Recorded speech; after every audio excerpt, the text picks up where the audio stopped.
Hi, everyone. Welcome and thank you so much for being here with us today. My name is Kathleen Kuo, and I am a program manager with Nevada Humanities, our state's council partner for the National Endowment for the Humanities.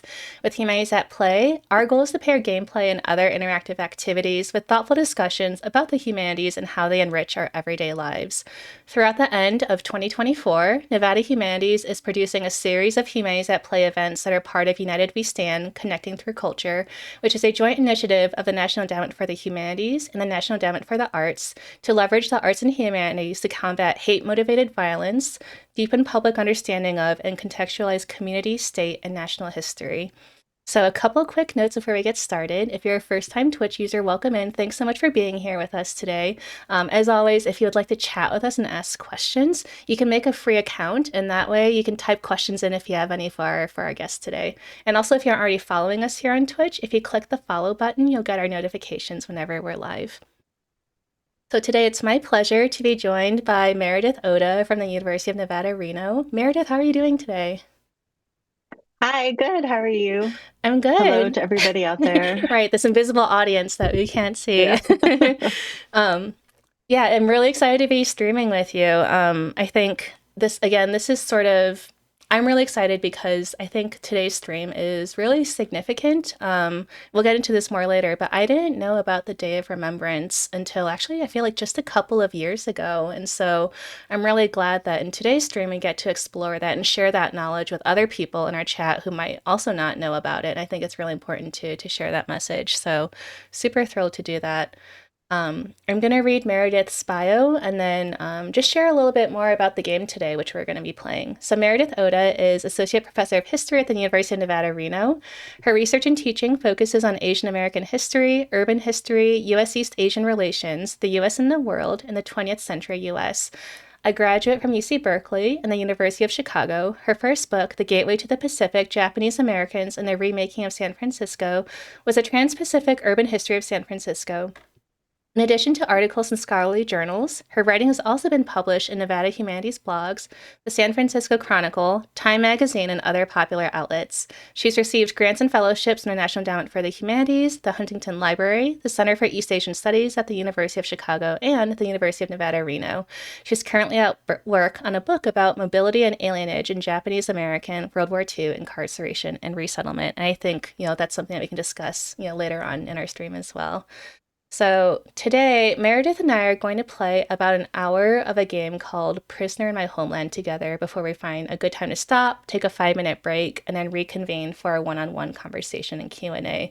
And before I say a little bit more about Prisoner in My Homeland, Meredith, I'm curious, what's your experience with games? Could be video games, board games, card games. I always like to ask this question. It's okay if it's zero. Yeah, it's kind of zero. I think the last game I played was maybe Scrabble, Disney Scrabble with my daughter. That counts. That absolutely counts.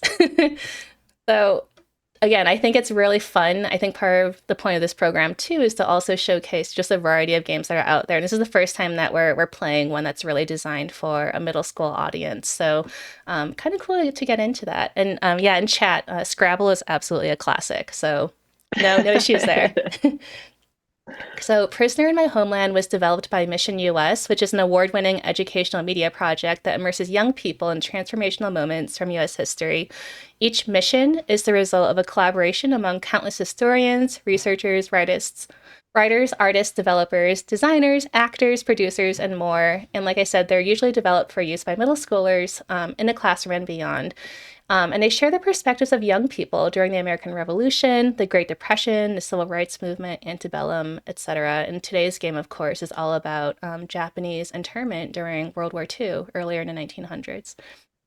So, Prisoner in My Homeland follows the experiences of teenager Henry Tanaka, whose family is forced to leave their home on Bainbridge Island, Washington, for a prison camp in Manzanar, California. Meredith and I are going to grapple with the choices and challenges that were faced by more than 120,000 Japanese Americans as they coped with their unjust incarceration during World War II. And the Mission US team, in creating this game, they collaborated closely with advisors and members of the Japanese American community, such as Densho, which is a digital archive that preserves oral histories and other primary source materials on the incarceration. And then an advisory board of Bainbridge Island Japanese American community also guided development of the game's historical content and narrative. So we're gonna get started soon. We'll take our break and then have our interview with Meredith. But really the beauty of Twitch is getting to interact with our chat. So please don't be shy about sharing any observations, comments, questions you might have with us. I'm really excited. So I'm gonna get the game started and we're gonna dive right in. Okay, Meredith, have you ever played? As I get this started, have you played any computer games in your life? Not since I was a kid. I think Tetris That counts. was the last game I played like in high school, and I remember going to sleep with like the little jingle and the falling things going through my head, Yes. driving me wild. Yeah, I think that's a like a psychological phenomenon, right? With it's like a Tetris effect or something when you play a game so much or Yeah. something that you just start dreaming of it. Hmm. All right, so I think let me know if you can see and hear the game. It should be up now. Okay, we're gonna start a new game. Actually, before I do that, I'm just looking at the art here. I guess I have quotes from real people. So here in the bottom right, this is probably really small for you, Meredith, but it says, back home at graduation, they had 13 empty chairs on the stage. That day I felt so empty and sad. I sat on my bunk and cried. And this is from Nobuko Sakai Omoto. And then Isami Nakao writes, the searchlights played on our windows back and forth all night. I couldn't sleep. So really, really sobering. After my grandfather died, Yeah, and a I lot didn't of expect people to find will. much. My parents had told me that all of the family heirlooms were destroyed during World War II. I only learned later, after discovering his diary, what really happened. I'm going to pause it here. I guess it just autoplays. Sorry, what were you going to say, Meredith? Oh, that was just something that a lot of people noticed. Sort of the searchlights, the guard towers that were in all the camps, particularly at the beginning, Mm-hmm. and noticing that the lights are going on, and of course all the guards inside were armed, and ostensibly the government used the excuse that this is for their safety, we're protecting them from potential violence. But everyone noticed that the searchlights, Mm. the guards, the guns were all pointed inward at them, not outward. I like this kind of, framing device of they're kind of going in a future where, someone like discovers like Mm. her like grandfather's diary. So this is really neat. When my great aunt Lily heard about the diary, she invited me to Bainbridge Island. Maya, let's read it together. I know a good place. Japanese American Exclusion Memorial, Washington State, present day. Have you been to Bainbridge Island, Meredith? Out of curiosity, do you know of it? No, I haven't. But now that I'm doing it, I'm kicking myself because a friend of mine is from Bainbridge Island and her parents are here, and I should have told her about Oh, this it's okay. She can watch the recording event. after. Totally okay. No worries. Because this is the first December place that was evicted. People were Mm. evicted from. So I really want to go. We'll save that in the future. And I guess after seeing this game, I'm curious to see if, any of this will look familiar when you go. That'll be really interesting. Yeah. Yeah. 1st, 1941. My name is Henry Tanaka, and today is my 16th birthday. I live on Bainbridge Island, just a short ferry ride from Seattle. I have a dog named Aw. Clark and a younger sister, Lily. Lily and I are Nisei. We're Japanese Americans born in the United States and are citizens of this country. Our parents are Issei. They're first-generation immigrants born in Japan. U.S. laws will not allow them to become citizens. State law makes it illegal for them to own land. That's why the strawberry farm is in my name. I'm gonna pause it there so we can look at this. That's really interesting. So I didn't, of course, that was at the time. Now of course people could become citizens, but I didn't know that. If you're a teenager, that you would have to have your name, as the owner of the strawberry farm. That's a lot of responsibility. I feel like. to have this on you. Yeah. So migrants couldn't naturalize, like Chinese and Koreans and other East and Southeast Asians, Filipinos later, couldn't naturalize as the only groups that were sort of Asians were the only groups that were singled out for not being as aliens ineligible to naturalization. So couldn't naturalize as citizens.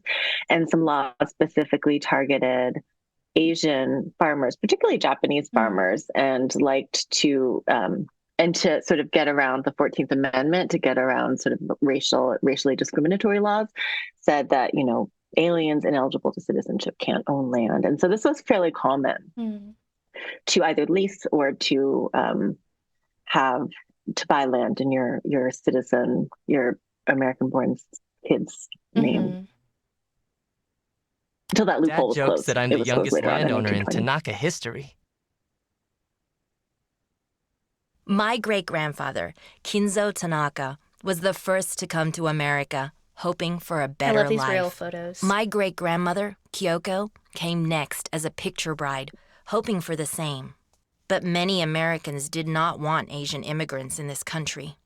We did not realize the depth of this prejudice until much later. December 6th, 1941. Growing strawberries is hard work. We all have to help out. Lily and I hate weeding, but mostly do as we're told. I guess you can say my life is pretty much like any other American teenager's. Except my dad is a judo master. And my mom makes me go to Japanese language school on Saturdays. Henry, it's time to leave for Common Japanese complaint. school. Don't forget your bento. I'm curious, did you have to go to any I guess when I was younger, my parents made me go to like Chinese school on the weekends to learn Mandarin. Did you have to do anything for Japanese or anything like that when you were growing up? I grew up in Philadelphia, and I'm fourth generation, so my parents, it was like all of that was long gone, and there was no options anyway in Philadelphia. Yeah, I feel like it's always really interesting talking to other people about whether or not, yeah, if you had to learn, you know, if you learn language and, you know, if you didn't. I think some things are, I always like when the experiences translate over. So, okay, Meredith, we have three choices. We could say, can I bring Clark with me?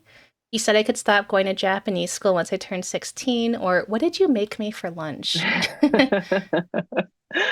I mean, I love to see kids eat, so the last one. Okay. What did you make me for lunch? Onigiri, takuan, and a banana. Okay, so if I click onigiri, it'll tell us what onigiri is, which is, I love onigiri, really delicious. Oh, yeah. So our option. My daughter has started taking that for lunch. Aw, what do you put inside? Salmon. Yeah. Delicious. Yeah.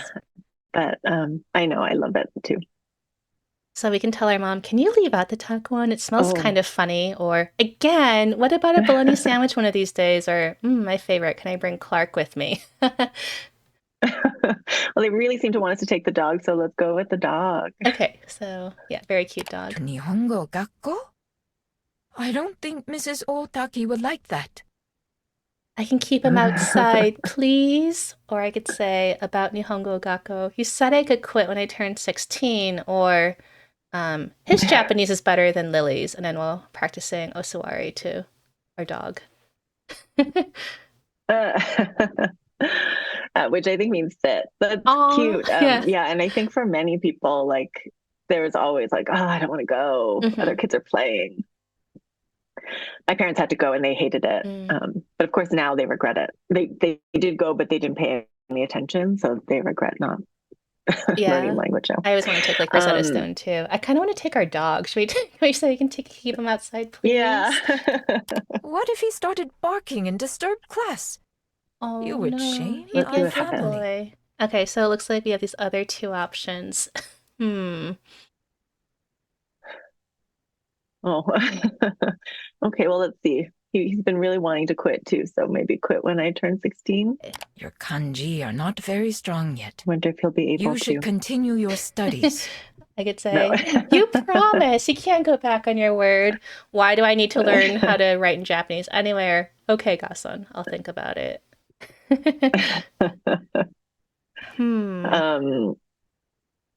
Well, whiny kids. I feel like that transcends generations. Yeah. You promised. You can't go back on your word. Okay, let's try You that. sound like Lily. You want to quit Japanese school, and she wants to join the majorettes. I could say, give her a break, Mom. She just wants to be like the other girls, or my Japanese is good enough. I want to try other things. Hmm. I don't know. Let's see. Do you have a? She just wants to be like other girls, Yeah. maybe. Henry, I know Lily wants to fit in at school, but there are ways to do that without a baton and short skirt. I like how the one reply is, I'm going now. Okay. All right. Yeah, this conversation's going nowhere. Fine. Bye, Mom. Bye, Mom. Yes, you don't want to be late. Make sure to bring your sister home after class. Okay, I will. Bye. Oh, I like this. Which do you do? So we could choose between comics, Meredith, which is my mother promised I could stop studying when I turned 16. Kanji are so hard. The class is kind of boring. Maybe there's a new Superman comic out, or Japanese language school. It's really hard, but I should keep going. Maybe someday I'll be able to write to my grandmother. Time to go learn more about shoguns. Oh, this is fun. I feel like far more people would have done the comics because in there was recruiting of Japanese speakers, Japanese immigrants to a Japanese language for military intelligence purposes during the war, and I can't remember what they found, but they found in the survey of enlisted Japanese Americans that like some tiny minuscule fraction of them could read or speak Japanese at all. So clearly far more people were reading comics than were going to their language school. Okay, so you think we should The first seems more authentic. Okay. Let's do this one. Sorry, Mom. Okay, so there's no new Superman comic yet, but plenty of other heroes to read about. Before you know it, it's time to pick up Lily from Japanese school and then go home to meet your father. I think it's so incredible that this is, almost 100 years ago. Like Superman has been around for a very long time. Like, right? It's Oh been my God, like, it is almost 100 yeah, like years ago. 80 years. Yeah, really incredible. On your way home, your friend Paul runs to catch up with you. Hey, what are you doing this afternoon? Okay, so you can say I might hit the books for our chemistry exam or probably going to judo with my dad. Maybe judo sounds more interesting. Yeah. Yeah, your dad's a good teacher, but today is baseball tryouts. Come with me. Judo will be waiting for you next week. Say, thanks. Okay. Think about it. Let's hope that does it. We've been trying to clear those stumps all week. Oh, I love the effect of like the smoke behind him. That was cute. Yeah. All right, so you can say, geesh, my ears are still ringing. How much dynamite did you use? Or why are you clearing more land? How about why are you clearing more land? If the harvest goes well, I'll Are they plant going to more enlarge acres the next farm? year, right where we're standing. What about growing something else like raspberries? Or sounds like more weeding for Lily and me. Yeah, how about sounds like more weeding? Yeah, typical This kid teenager. seems like they have a little We attitude. all need Yeah. to work hard, but you should stay focused on senior year. You will be the first Tanaka to go to college. So I could say, I'm not sure college is for me. Maybe I could go somewhere in California. Maybe I could go somewhere back east, or I could go to college in Seattle and come back on the weekends to help. Do you have a feeling of what was more common during this time, or?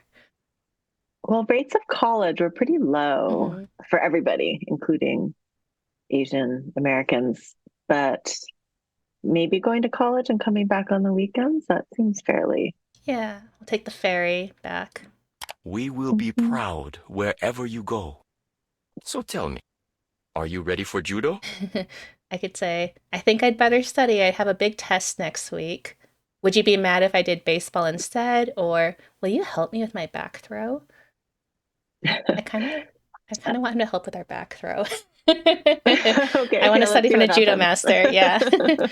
Yes, but you need patience and more practice. So I guess what? Baseball, keep listening, or interrupt. I wonder if we're going to get a demonstration if we say, I know, or keep listening. Okay, let's keep listening and see. You must work Okay, hard to let's see develop what he both does. physically and mentally. That's what the gentle way is all about. Gently is the translation of the word judo. I didn't know that. Really cool. Yeah, I I'm didn't going to know go that either. clean up and change into my judo gi. It's your choice whether or not to come with me. Which do you do? Baseball looks fun, and my best friend Paul's on a team. Chemistry is my toughest class. I have an exam on Monday. College or bust, or judo is an important part of my physical and mental training. I'm kind of into this like judo path we're taking. You're okay with that? Okay, let's see what happens. Oh, ooh, very cool. We can like, I guess we have like skill points. So we have a skill point in athlete Oh, because we chose judo. oh, okay, cool. You arrive at the dojo early, warm up, and practice different trip and throw combinations. Your sase is slowly improving. You're drawing ankle throw. I Oh, like to try new things, that's cool. but I like to keep our Japanese traditions too. I hope to wear a black belt someday. I'm just looking at this art. I love, this is very cute. I Still, know. family Superman and farm judo. come first. Harvest will be here before we know it. He had no idea that none of us would be home that harvest, or for many years to come. On December 7th, 1941, the Japanese Navy bombed Pearl Harbor. We spent the whole afternoon listening to the radio. Nobody had ever heard of Pearl Harbor before, but they understood that Issei, including my great-grandparents, would be under suspicion now. Sure enough, President Roosevelt declared all U.S. residents born in Japan to be alien enemies. The next day, Congress declared war on Japan. Your grandfather and I thought we'd be fine and went to school as usual. For a while, nothing changed. Until it did. February 1st, 1942. Folks on Bainbridge Island are treating us okay, especially Mr. and Mrs. Woodward, the editors of the local paper. But other people are spreading rumors about Japanese spies. February 4th, 1942. When Lily and I got home today, FBI agents were searching our house and asking Dad questions. You admit you work at the Japanese Hall. Please, I only teach judo. I'm loyal to America. Sir, you better come with us. February 6th, 1942. We were allowed to visit Dad at the immigration station in Seattle.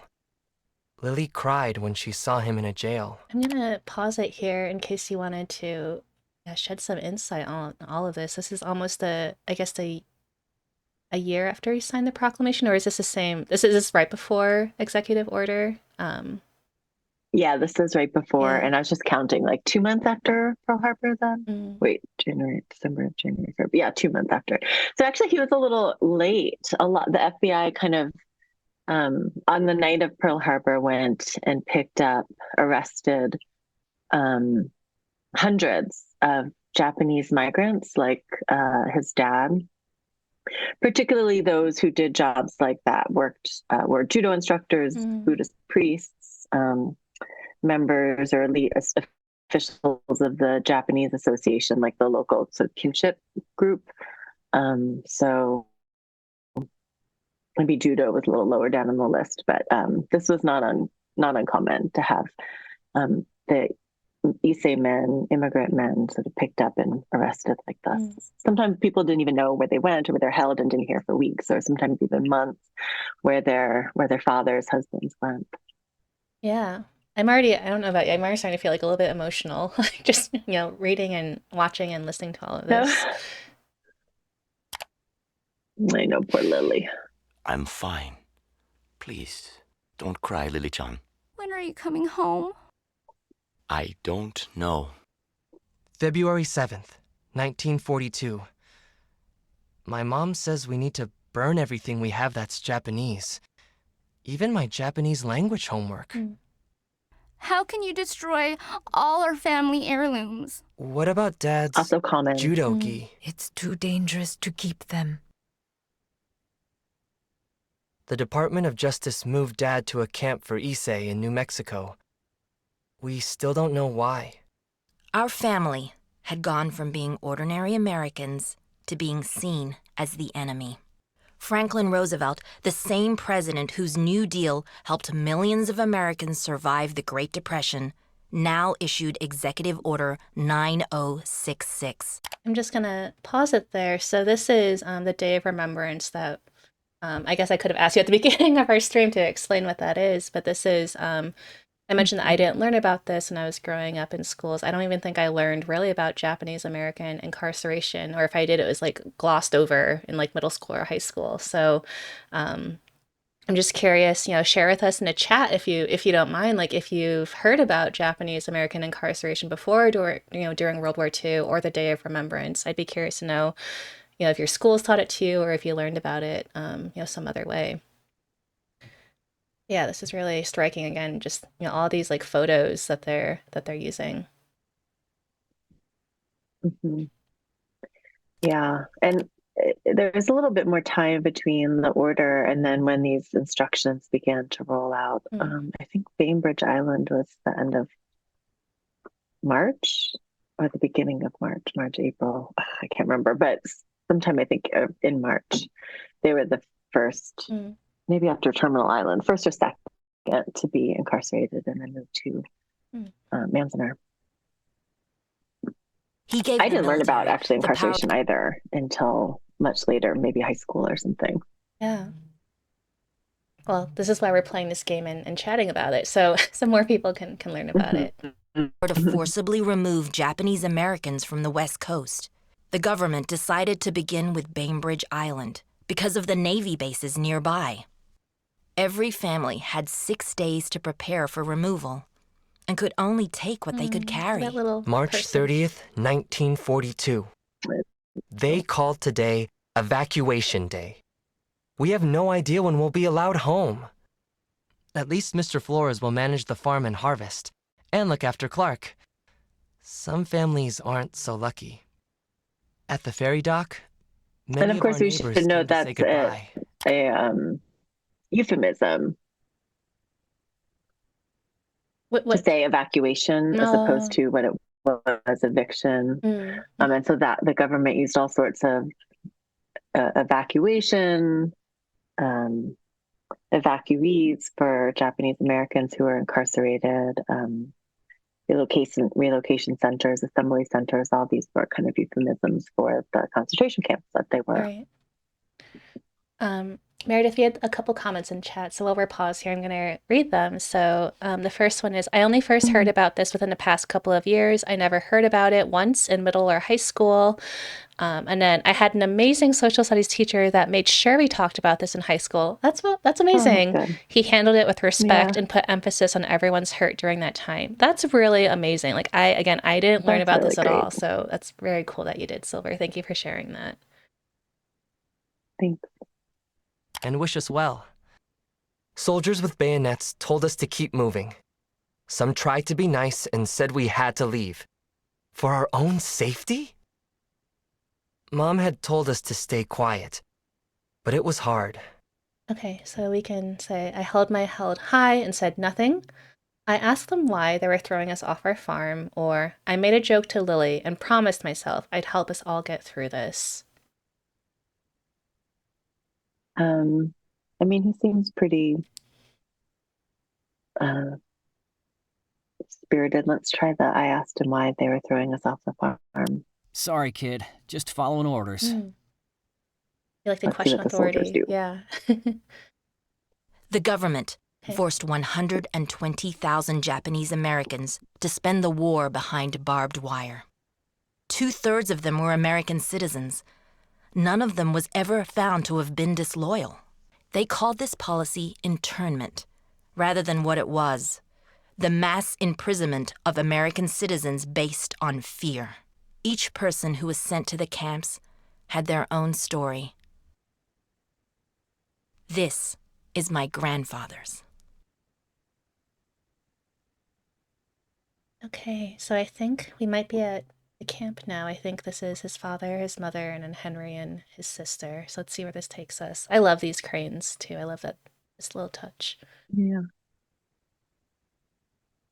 Okay, end of prologue. So we're an athlete. We question authority. I bet if we studied for chemistry, we probably would have gotten a point in scholar. Yeah. Okay, so we're gonna start a little bit of part one, which is Manzanar. The past few days have felt like the longest days of my life. We took the ferry to Seattle. Crowds had lined up on the streets to watch us. We felt like zoo animals. I'm gonna pause it here. Wow, look at all those people just watching. Oh my gosh, Oh, yeah.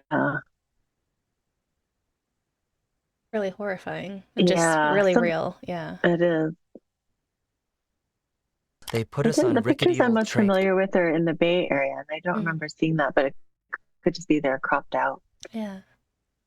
And we headed south, spending 2 very uncomfortable nights worrying about what would happen to Nevada? us. Soldiers made us pull the shades down.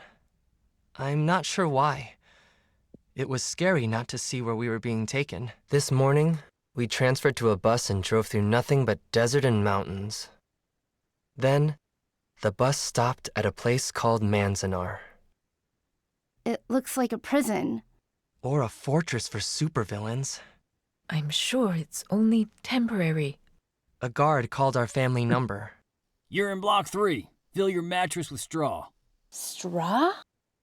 He pointed to a wooden building with tar paper. Meals are in mess hall 1 until further notice. Ask him where the bathrooms are. Latrines are still under construction. Oh, I thought he was kidding. When we got to our barrack, another family was already there. The Yamamotos run a grocery store on Bainbridge Island, near the Japanese Hall. Their daughter Meiko is in my grade, but we had never talked before. What's your favorite subject? Chemistry. Me too. Well, time for me to go to bed. How bad can a straw sack be anyway? 2 weeks later, the latrines are mostly finished. Ooh. So I guess that was common for just families to just be placed together in a same building. Yeah, so the buildings were, if you could see, like long and skinny, and they were usually divided up into 1, 2, maybe like 5, I think, different rooms. And all the rooms were just, it was one big tar paper shack, and then the rooms would be subdivided with no, where the roof was pitched, and then everything, like there'd be a wall up, a divider up to like that point, and so there was no privacy. Noise carried really easily. So yeah, you would be in most likely, if you were a family of 3, as these were, you'd have one room to yourself. Only the biggest families, 10 or something, might have 2 rooms, but even then they might not. So these are 16 by 20, 20 by 24, something like that. I forget. Have you been to Manzanar or?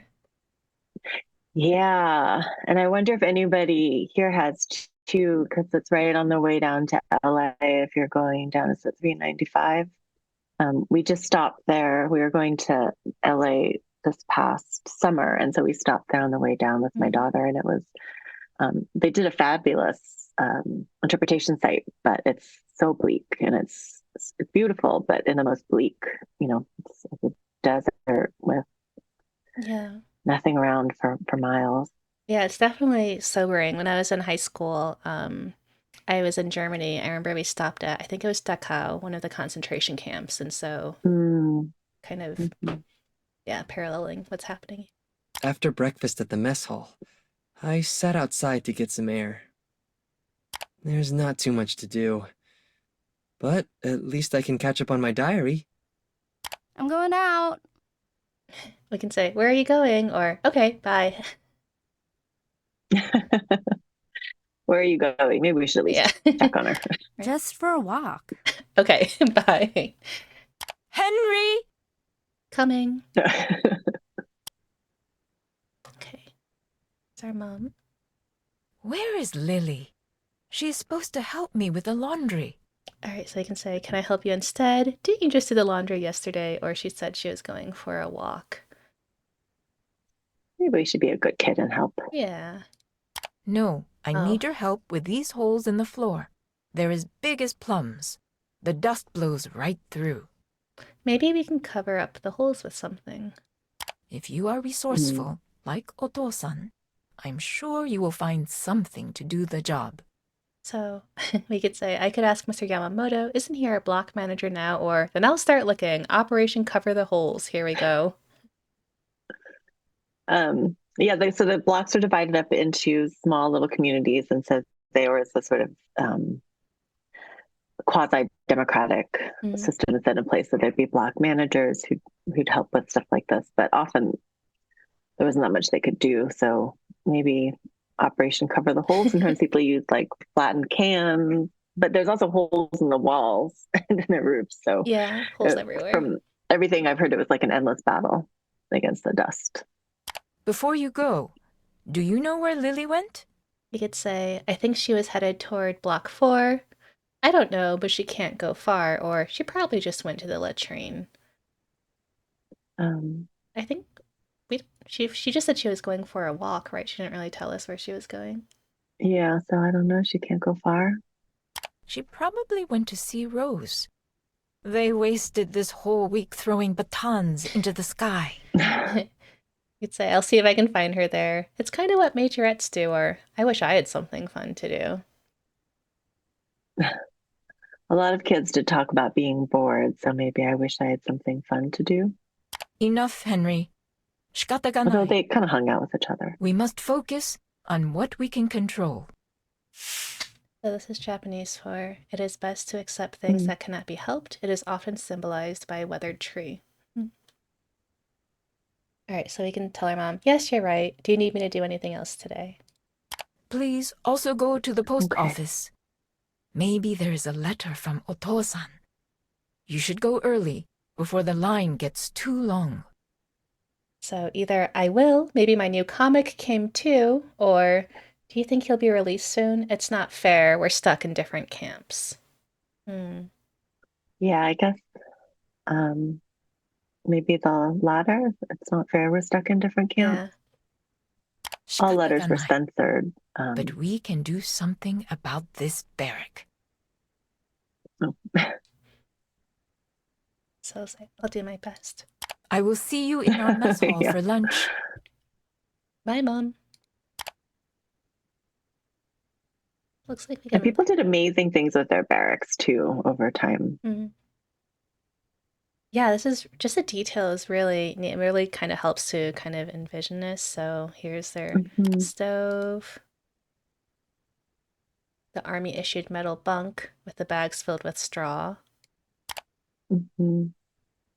Dust. This is the dust that you mentioned. We just swept this place yesterday. Yeah. The wind blows a layer of dust over everything during the night. And I guess, yeah, here are some of the holes in the ground.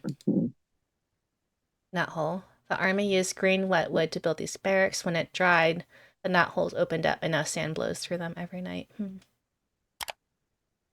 Okay, so it looks like we have two goals. We can check for mail and then find something to cover holes in the floor. Let's see if we'll have time to get to that. Do we have to choose one? Nope, I think these are just to remind us of our, kind of a video gamey quest list. Oh, okay. So there are two. I mean, you can see how beautiful it is in just such a sort of desolate way. I can definitely see now, like, why there would be dust when it's just like this.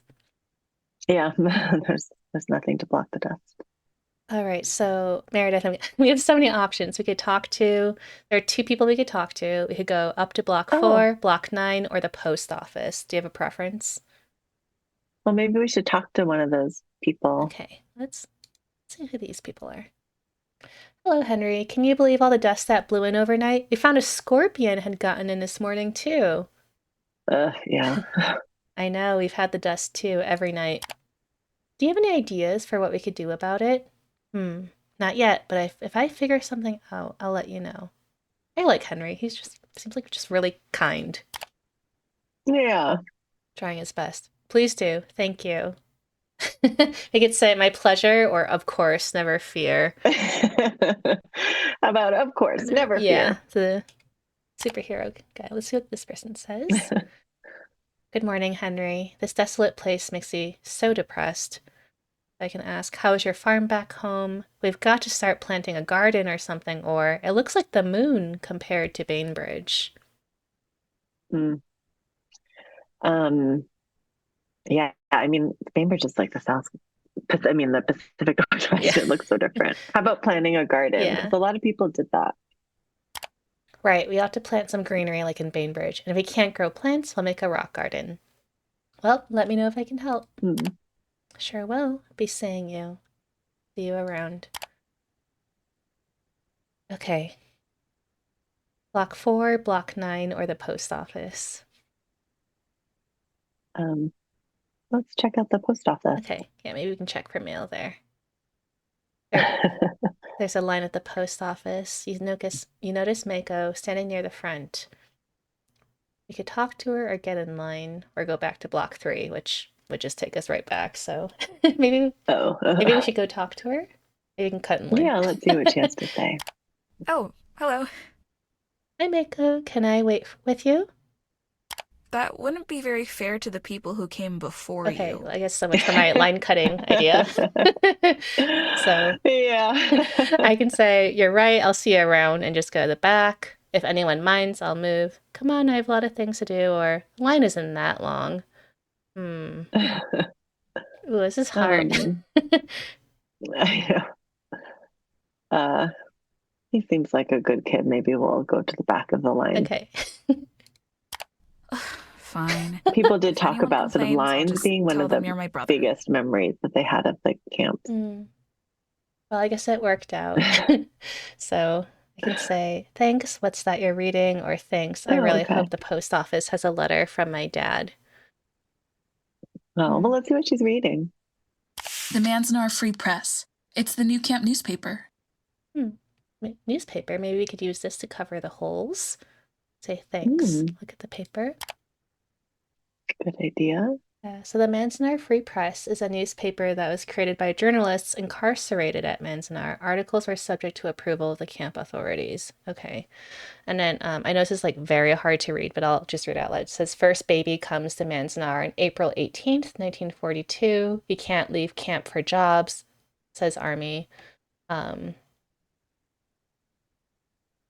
I wonder if this is a this real... would have been really early. Yeah. I wonder if there's like an actual copy of the newspaper, because I really like that. That was one of the subjects that they wrote about.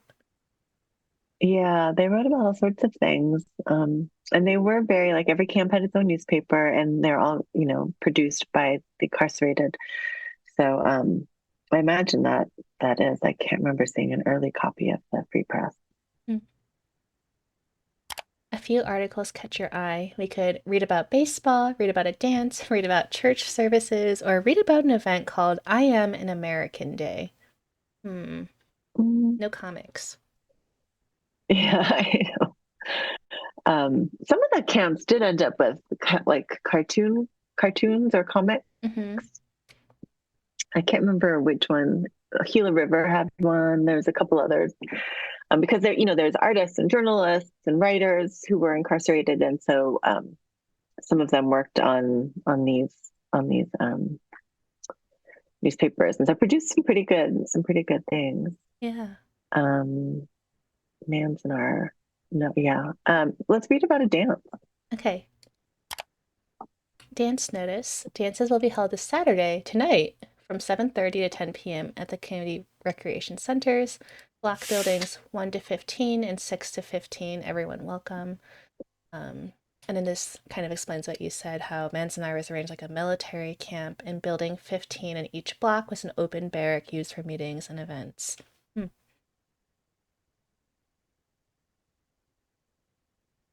Maybe we can ask. Okay, so yeah, they had dances for kids. You got to keep them occupied. Yeah. Sometimes there'd be like fights though, or like gangs would butt heads, and like for some particularly a year or two in, there'd be lots of complaints about like, oh, these kids and their juvenile delinquency. But I don't think they ever stopped holding things like dances because it was such a good morale thing, and Yeah. it kept the kids occupied. Yeah. Well, it seems like let's read about baseball next. I feel like we can kind of go down the list. So all Okay. baseball playing, throwing balls as well as batting must be done on the new baseball field or at the fire breaks.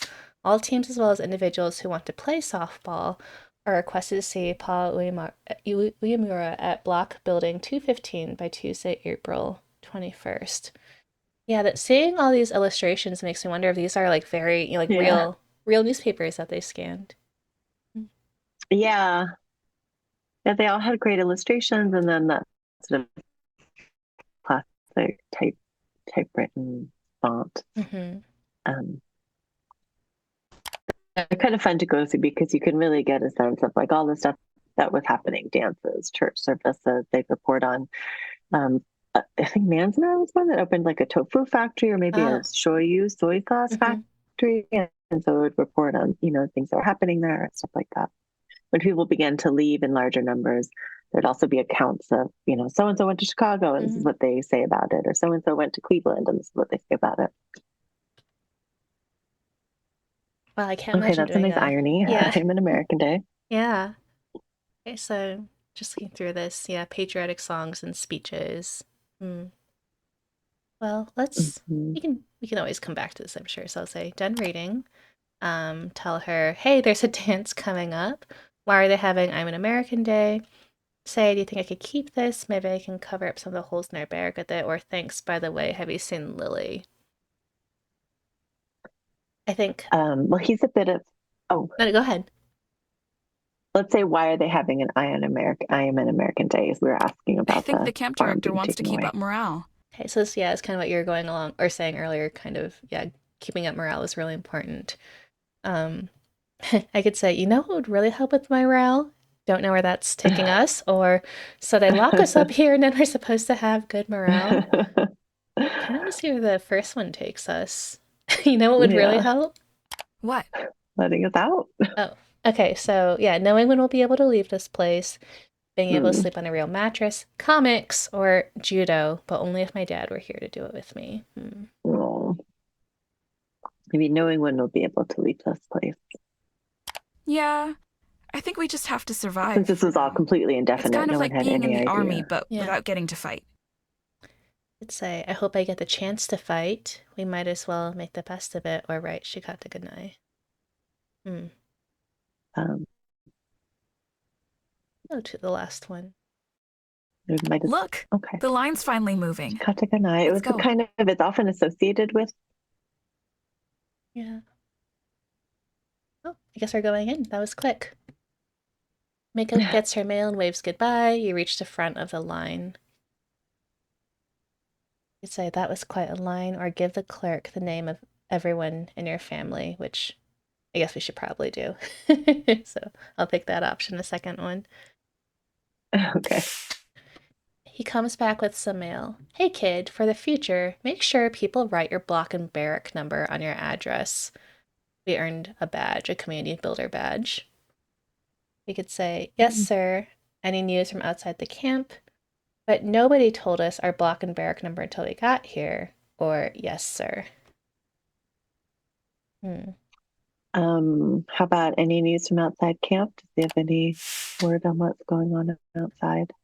The US just attacked Japan for the first time. 6 cities were bombed. Big fires there. So I could say, do you know which cities? As I think of our grandmother, or wow, I guess it serves them right. Well, people did have, concerns about family in Japan, even if they might not have been rooting for Japan or whatever it is. So let's check on the cities. Tokyo, Kobe, Yokohama, Osaka, Nagoya, and Yokosuka. So we breathed slightly easier, so maybe none of our grandmother's cities were involved. Look at the mail. Most migrants tended to come from more rural areas, and so these wouldn't have been, big cities wouldn't have really been part of that. Oh, he says you have a letter from Mr. Flores and the latest issue of Pep Comics, but nothing from your father. Yeah. It's like good news and bad news. Yeah.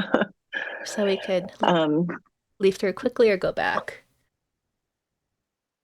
guess we should just get out of the way and go back to block 3. There's a long line behind us. Tick-tock, it's 9 a.m. Oh, I mean, you had to wait in lines for mail, for food, for the bathrooms, for the showers and the laundry. So yeah. let's just get that line moving. Well, I don't know how to get back to. I guess we're just gonna keep exploring. So maybe we can go up to block 4. Just go straight. Okay, let's see what's happening over there. Okay. A girl with a baton. Oh, hi, Henry. Are you looking for Lily? This is our sister's friend. We could say, yeah, how's the baton practice going? Or, hi, Rose. Yeah, she's supposed to be helping my mom. Do you know where she is? Oh, maybe we could check in with her baton practice. It's pretty tough. See how that's going. I haven't even tried to throw yet. Rose and judo are pretty tough too. Or, so have you seen Lily? Maybe let's see where Lily is. You just missed her. We were practicing, but she got frustrated and went for a walk. Which way did she go, or what happened? Well, let's see what she's all mad about. What happened? She tried to throw and she caught it with her head. No. So, my sister's stubborn, so I'm sure she'll keep trying, or ouch. I mean, it seems like both and. Yeah, in chat, Silver says ouchie, right? Yeah. So they all say ouch. Yeah, she said she'd come back later after she found something cold to put on her head. And then, yeah, hard to find something cold around here. They didn't give us ice boxes. She said she might try the canteen. Where's that? They just opened it in block 8. Thanks. Maybe I'll go look. Ooh, okay, something's happening. Wind and dust. The wind picks up and a dusty haze blankets the camp. You're buffeted by little sand pebbles. You start coughing and have trouble breathing. Should we go to the library or the latrine? Do you have a choice? I think if I knew where the library would, I'd probably take that as my first choice. Okay. Maybe it's covered. So, okay, this is the library. People in California have sent an assortment of books, but there's no bookshelves and very few books in Japanese or children's books. That's very kind of people to send books though to the camp. Yeah, there was a lot of particularly church groups, but a lot of groups that sort of would do pen pals, send things like books, visit. You heard from Mrs. Yamamoto that Mako likes to study here sometimes, so we could look at the storm outside, try to organize the donated books, or look at the available reading. I mean, I would probably look at the available reading. It's not very helpful, but you want to know what's in there. Yeah, so let's do that. There's a random mix of books, religious pamphlets, and magazines. Someone seems to have donated a lot of books by Sinclair Lewis. That's really funny. Yeah. Yeah, a lot of them were religious groups, so you would get a lot of religious pamphlets. Maybe let's try to find a book that catches our eye. Okay. Interesting. What will happen when America has a dictator? It can't happen here. A novel by Sinclair Lewis. I know. Let's start reading. A country that tolerates evil means, evil manners, standards of ethics for a generation will be so poisoned that it never will have any good end. I think I don't think I've ever read anything by Sinclair Lewis. I just know that name. What is his famous book? I feel like in high school I must have read something by him, and I can't remember what it was. I know. When I was in high school, I took I was like a quiz bowl. I was a quiz bowler, so I knew a lot of like random facts, and I feel like Sinclair Lewis was one of those authors I should know, but I can't remember. Yeah. Well, the storm is past, It's which a is little great. on the nose here. Yeah. And welcome in, Kiptaku. Thanks for being here. Okay, the dust has cleared, but some people have left or gone indoors. Okay, let's see what these buildings are. And those are really common, those kinds of dust storms, as one might guess. Right, so this rec hall, it's going to be a library, and these are the books that he mentioned. And then here, let's see, Block 4 latrine, which is where we could have taken shelter. You pass the block for a latrine, and the smell of sewage makes you nauseous. The plumbing doesn't seem to be working. So maybe it's a good thing we didn't hide out in there from this storm. Yeah. And as you can see too, there's no dividers. It took in some cases like a year or two to get dividers between the toilets. So people would wait for like till midnight or the middle of the night to go to the bathroom because they were so embarrassed. Yeah. Or else sometimes people would bring like large cardboard boxes to kind of make a makeshift stall out of. But the lack of privacy was obviously in the barracks, we already saw that, and the toilets even. People kind of some people could remember getting diarrhea or constipation because they just did not want to use the bathrooms.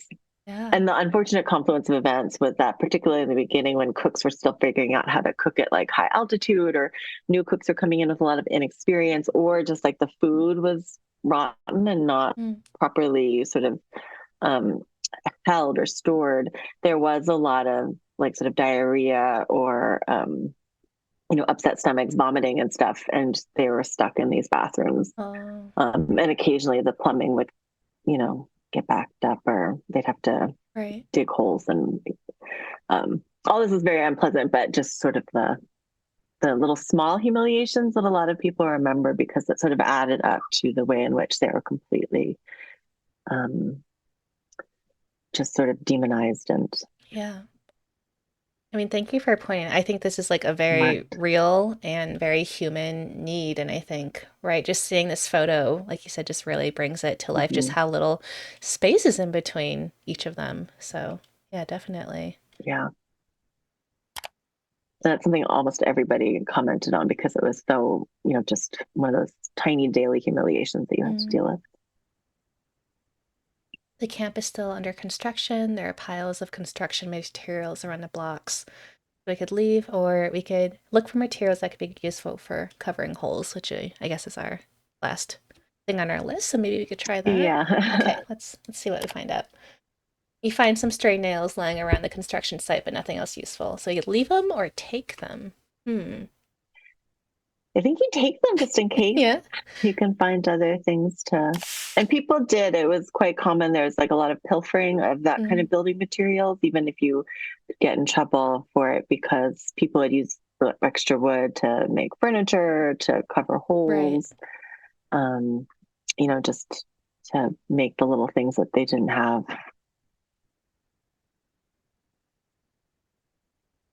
This is a mess hall garbage bin. Okay, we got nails.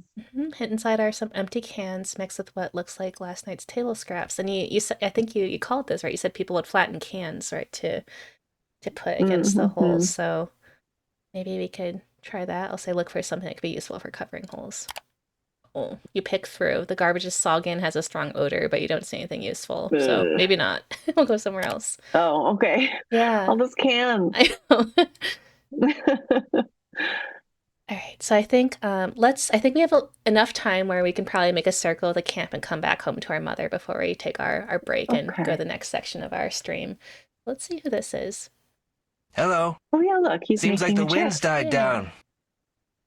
Let's hope it stays that way. Got a sec? Sure. The name's Harry Ueno. What's yours? Yeah.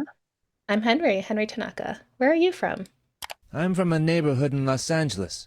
Close to Little Tokyo. I've been there, and I want to go back, actually. Hey, what's it like? Los Angeles is a great city, but lately it got kind of hard. I'm actually glad to be out of there. So, you mean you wanted to leave? Or what do you mean hard? Oh, let's hear what he means by hard. Yeah. Everywhere you turn, there's criticism, hatred. You can feel it in people's eyes. The way they look at you. You could say, what is there to criticize? I didn't feel that way in Bainbridge Island. Or, what we said, the other option from before, you saying you wanted to leave. Maybe let's drill down a little. What is there to criticize? Yeah. Well, the day after Pearl Harbor, Japan invaded the Philippines, did terrible things to the people there. And many Americans died there too. A lot of people want to hold us responsible here for the things the Japanese military did there. But it isn't right. We're Americans who just happen to have Japanese faces. That line really strikes me. We're Americans who just happen to have Japanese faces. Mm. Yeah, that was, I feel like I came across that occasionally too in sort of the archival research I've been doing. Americans with Japanese faces. And I feel like, was that a publication or something, a pamphlet, or was that the photographs by Ansel Adams? But yeah, that way, I mean, it's a good evocative phrase for that's exactly what they are. Yeah. Well, we could say to him, yeah, that's not right, that's terrible, or that makes me so angry. Maybe that makes me so angry. War is cruel, especially this war. Okay, let's hope it's over soon, or I agree, so how can I help? Okay, yeah, let's see how we can help this guy. I could use a hand finishing up this chair. Just hold this board steady for me while I nail it in. Got it. So where are you from? Bainbridge Island, near Seattle. How about you? I was born in Hawaii and went to Japanese school. But then I lived with my grandparents in Japan, so I'm a Kibe. Kibe is Japanese term for Japanese Americans born in the U.S. but sent to go to school in Japan while their parents remained in the U.S. to work. So I go to Japanese school. That's very common practice. Yeah, to go to school in Japan just because it was cheaper for migrant parents who are working to send their kids back with their parents, where it's just cost of living is a lot cheaper, and then that you also have childcare you have to deal with or worry about how to care for your kids while you were at work. Since of course that's why you came to the U.S. or you wanted to make sure they learned the language or they knew their family or whatever it is. So fairly common, not uncommon. Right. Thousands, tens of thousands. I just can't imagine that in the 1940s and earlier when you didn't have like the internet or it just would have taken so much longer to connect. So yeah, it's really incredible. I can't imagine sending my daughter over there, but I mean, it's a practical. It's just what you have to do if you're working, they're not at school. Right. Okay, so we could tell him, I went to Japanese school until he came here, or I quit just before Pearl Harbor. I don't think he quit, so maybe. Yeah. He just played hooky a little. Yeah. We should keep our language and culture alive. Thanks, Henry. Sure thing. Can I ask why you're making your own furniture? We don't really have a place to sit outside, and the government's not going to do it for us. Maybe, like you said, we'll drill down and I'll say, why do you say that? Look, the government's job is to keep us safe. Yeah. And they're doing that so far. Everything else, it's been disappointing. But we can pitch in and make it better. So either, right, might as well make the best of the situation, or the government ought to do more since they put us here. A lot of people felt the second one, the government ought to do more since they put us here. I know Chikata Ganai sounds like in your barrack. Sort of resignation, but in fact, there was a lot of challenging policies, resistance, strikes. If this is the right Harry Ueno that I'm thinking of, he also led an uprising in the camp. So there was a number of ways in which people challenged or resisted or actively opposed kind of government policies, in addition to just doing what you can to make life livable. Yeah. And wow, I didn't realize that he was based potentially on a real person. So, yeah. I know just the thing to cover them up. Tin can lids. Ooh, okay. So I think we're getting close to finishing it. Yeah, so should we ask him to find some or give us any? Or just say we have the camp newspaper? Great, can you help me find some? Although we just saw some. Yeah, in a trash, yeah. I'd keep an eye out at the mess halls. No, we were just there. In fact, maybe Tadashi has some. Tadashi? Yeah, Terminal Island kid. He works in the Block 10 mess hall. Good cook, but not Mr. Charming. Okay. Got it. Thanks for the tip. And if you find some can lids, all you need to do is hammer them in with a couple of nails. Well, we got nails, so perfect. I'll just say thank you. Thanks. Thanks for your help, Henry. I'll see you around. Okay. Oh, as he turned to leave, you see Mr. Ueno eyeing a group of Nisei men talking loudly. He recognized Mr. Yamamoto from your barrack. I wonder what's happening. Take a look at that.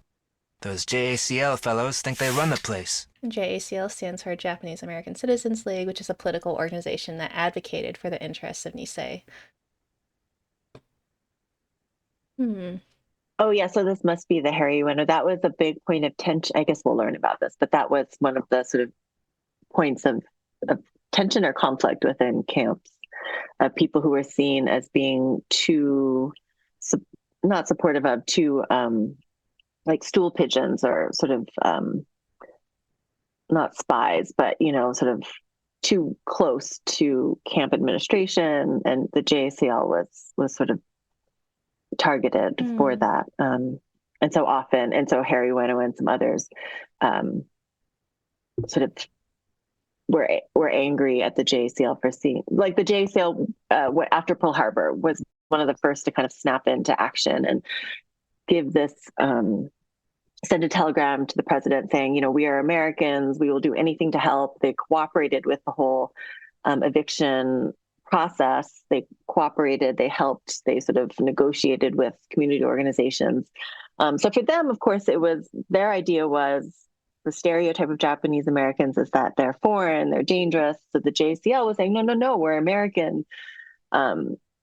We're just like anybody else. We'll prove it. We're loyal, we're patriotic. And so that in some ways is a form of rebellion or resistance against these common stereotypes. But at the same time, many others really came to be really angry at the JCL for taking that line, which they thought was too apologist for these terrible government policies, not active enough in opposing or perhaps trying to mitigate some of these conditions or try to advocate for other forms of actions rather than these ones. And so the JCLers and then others, if this is the guy that I'm thinking of, he was active at the Kitchen Stewards Union, like the workers in the kitchen. So many sort of targeted the JCL as, as kind of too close, too cozy, sometimes, actively undermining or they thought they were actively undermining, some of the other people in camp. Sometimes they were, sometimes they weren't. But there was some violence that came up as a result. I mean, I can just see how, right, when you have, again, just also lots of people crammed into a small space, like, right, all these tensions, and it's really difficult, a lot of stress. Yeah, a lot of stress. And, this is like a huge trauma that they're living through at the time. And so it's taking the form of, you attack who you can attack. And you can attack the project director. You can attack the president or the WWII director, but you can attack these people that you see as in your everyday life. And, the idea was not only that they're cooperating, but they're getting like cushier jobs as a result, or maybe they're getting some kind of kickback, or maybe they're getting, whatever benefit. And so they were often targets of, violence, getting beaten up, and so forth. Well, let's finish this conversation, see where it takes us, and then we'll take our break. So we can say, we can tell him one of the people is Mr. Yamamoto. We could ask JACL or excuse me. Okay, well, we know what the JCL is. Yeah. So let's see what Mr. Yamamoto. Hopefully his manager neighbor already. isn't going to get involved. Figures. They're always making friends with the authorities. Yeah. Anyway, you should get going, right? Come see me in Block 22 sometime. I'm about to build a rock garden and could use a handy kid like you. Okay, bye. I was just like, okay, that's just an option. All right. Yeah. All right. Well, I don't want to get dragged into more hard labor. Yeah. I think that kind of takes us to the end. I guess, wow, time is just going, like, regardless of our action. But Meredith, thank you for playing the first part of this game with me. I'm really curious to see where this is going to take us. I know we don't have time tonight, but maybe like after our stream, I'm gonna, see how this story concludes, because I want to make sure, like, Henry's okay. I want Henry to be okay. I want his mom and his dad to be okay, and Lily. So I'm a little sad we can't finish out the story. All right, so for everyone this was here, really fun. we're going to take our 5-minute break, and then we're going to come back and have a conversation with Meredith where we welcome audience questions. So we'll see you all very shortly soon. Okay, see you in 5 minutes.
everyone. We're back from our break. Thank you for joining us.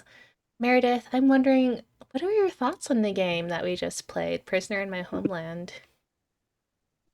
It was great. I'm curious to see where we're going to go with Perry Ueno and Mr. Yamamoto and see if they're going to talk about that that Harry Ueno was at any rate it led to a big uprising in Manzanar in December, I think, of 1943, so 1942, so that first year, which caused quite a lot of tension within the camps, but also a lot of backlash outside, as people, observers, politicians saw that as like, oh God, that they really are dangerous. They really are,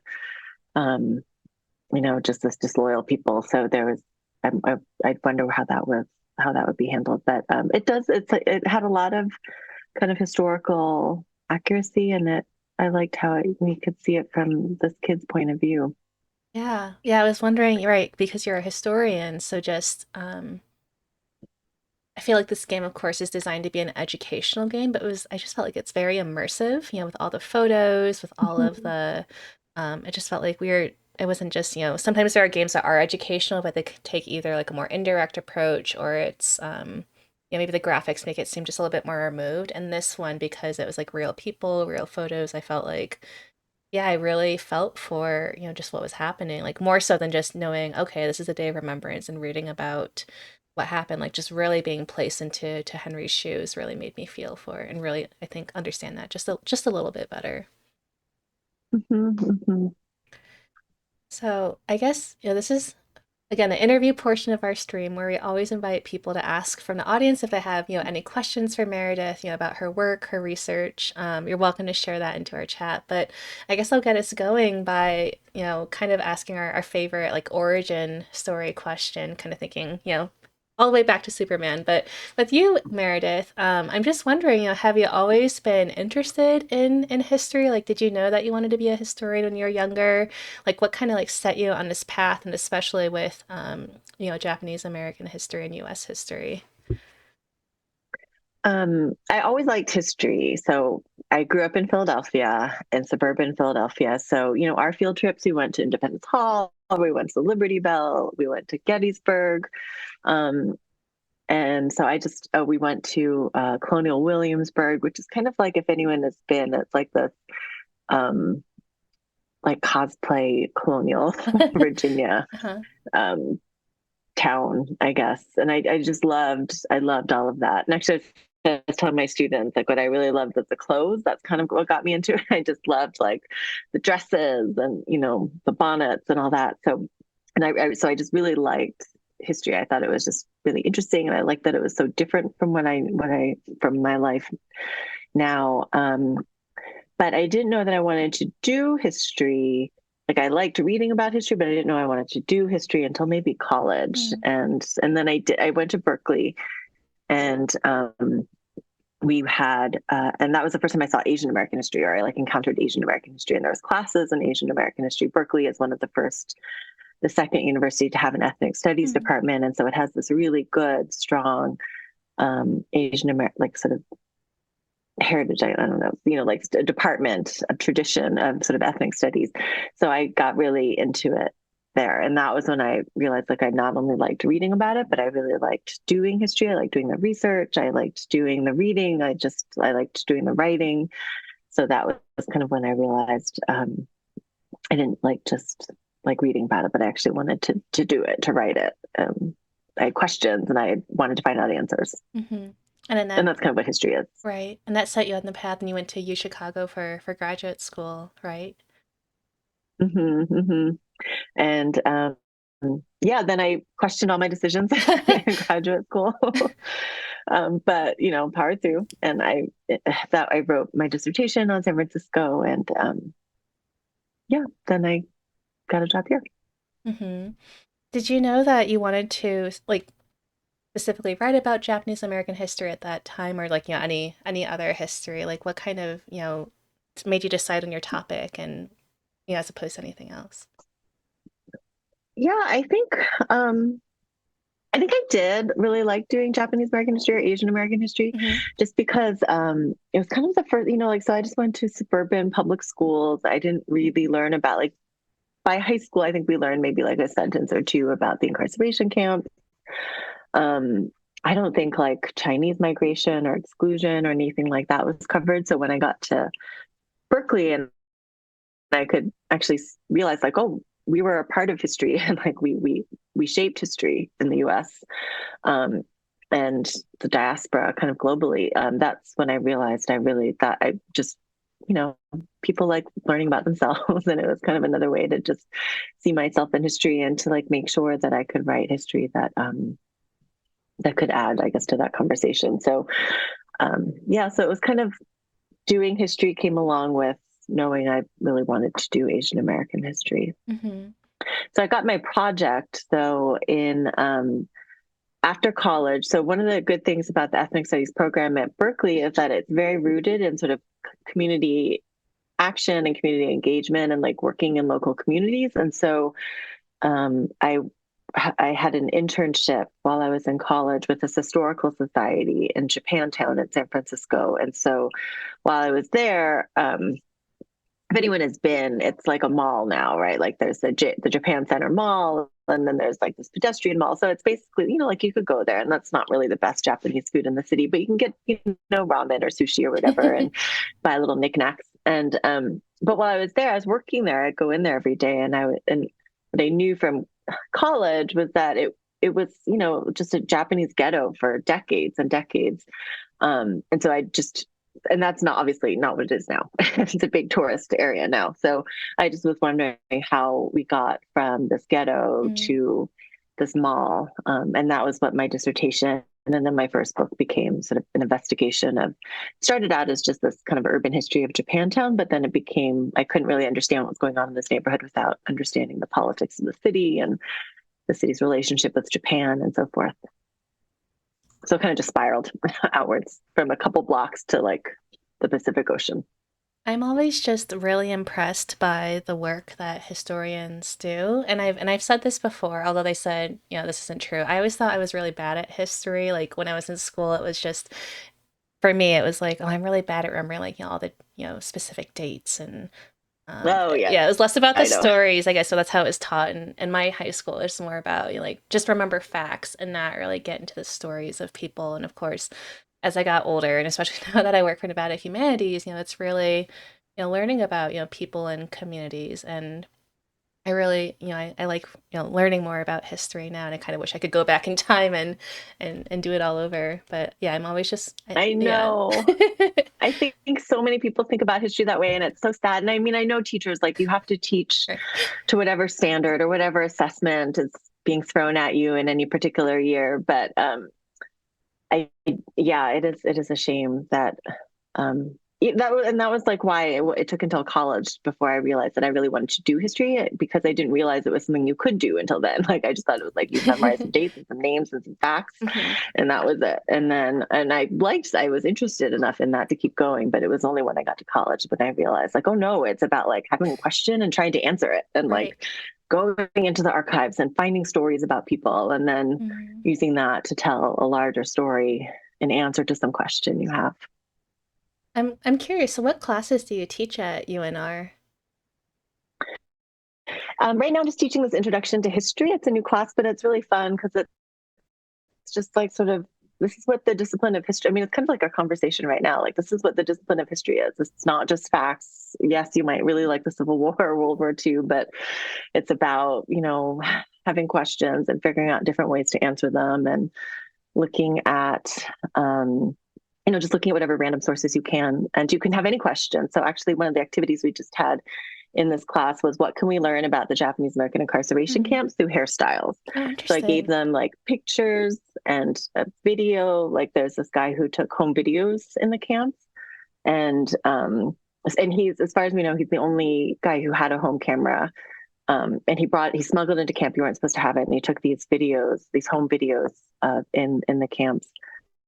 So I showed them bits of that, and then we had photographs and little bits of Farewell to Manzanar, a novel that maybe some people have read about a woman's childhood in in Manzanar. Mm-hmm. And kind of we looked at those to figure out like what could just the way in which people styled their hair and sort of worked to present a certain image tell us about how they saw themselves or the camps or what the life in camp was like. So, no question is too stupid to be answered in history. Yeah, no, I love to be that. answered Really historically. fascinating, right? I think some people wouldn't immediately think, let's think about hair and but no, like I think it's sort of like we saw in a game with the latrines, like these were very, real needs and a part of, daily, human activity. Like we do need to go to the bathroom. We do need to think about our hair and what happens over time. So, yeah. Yeah. And I mean, I'm a middle-aged woman, but I still am very like obsessed with anybody else with my hair and my appearance. And, a lot of you could see that in those pictures and videos, the way in which people style their hair in these very determined ways. And I mean, you also have very Asian straight long hair, and like mine will not curl, it will not perm, it will not do anything. But the hairstyles people had were in line with the 1940s. So they're very like big curls, poofy curls in the front and like around the side. And so, like you really have to work to get it to look like that. And some people weren't as successful. Some people just look crazy. Like their just hair did not, like they tried, but it didn't work. But, the effort is there, and you can kind of see the ways in which people tried to maintain fashion and style and very sort of style that originated for like white Euro-American hair and styles and texture. So it didn't necessarily always work with the hair of the people in camp. But I mean, I think it's really the stories and the people of so my second book is looking at people leaving the camps and where they went and how how they made communities or thought of themselves or interacted with people and stuff once they left the camp. And I think one of the great things about that research that I've been doing is that I've really been able to meet like a ton of interesting and, meet in the archives. Like I go through I'm just all up in their business. I'm going through their letters or their diaries, and it's just really fun to see. People are just going to be people. Most of the time, they don't really care about questions of loyalty or disloyalty. They're just trying to get a job, have a social life, maybe date, maybe explore and have some extramarital sex, or maybe drink, or whatever it is. Actually, there's all sorts of records of people bootlegging in camp, or there were sex workers in camp. So, all the things that are just like parts of life are, kind of happening both in camp and among people as they leave the camp and, try to resume life like anybody else's at the same time. Yeah. I'm wondering, this is sort of for anyone who might have, come into our stream a little bit later after the game. And I'm wondering if you can speak to us, Meredith, a little bit more about the Day of Remembrance and its significance, just to provide a little bit more background. Of course, you got that, I think, a little bit during the game, but I'd love to hear, just if you could share more about that for us. Yeah, I mean, I think it's really inspiring because, of course, it commemorates February 19th is the day that 1942 is the day that Roosevelt signed the executive order that eventually led to the incarceration. It just sort of held that, the military can designate certain areas from which people can be removed or evicted or just kept out. And so really from the start, it had nothing to do necessarily with, it didn't automatically lead into incarceration, mass incarceration like we see. But of course, that was the way in which the government response that was the form that the government response took in response to pressure from Western governors or from Western media. But at any rate, so it commemorates the signing of the order that eventually leads to the incarceration. But it doesn't become a holiday until much later in the 1980s. And I don't know if anybody last year, Frank Abe came out, and he's one of the founders of the Day of Remembrance. And it was really through activism. Like he's an elder now, but at the time he was a fiery youngster, maybe in his 20s, and he, like other Asian, there was a big Asian Americanist movement that sort of was influenced by Black Power and other, sort of more radical civil rights, radical radical movements of the late 1960s, 1970s that galvanized within communities, tried to provide, like Black Power organizations did, try to provide sort of community institutions or support where it was lacking from government resources or what have you, or, sort of the mainstream resources, which maybe couldn't tailor by means of language or cultural norms or what have you to the needs of, in this case, Asian Americans. And so, or we're just, demanding things like, it was partly because of activists that we end up with the redress and reparations bill that we do, that was signed by Ronald Reagan, that provided for the redress, the monetary redress and reparations, as well as an official apology to every survivor of the incarceration camps, in ways that continue to sort of be a pattern for, and a sort of infrastructure of activism, of solidarities with, like, say, Black communities who are similarly seeking redress or reparations for either slavery or centuries of Jim Crow and other forms of structural racism.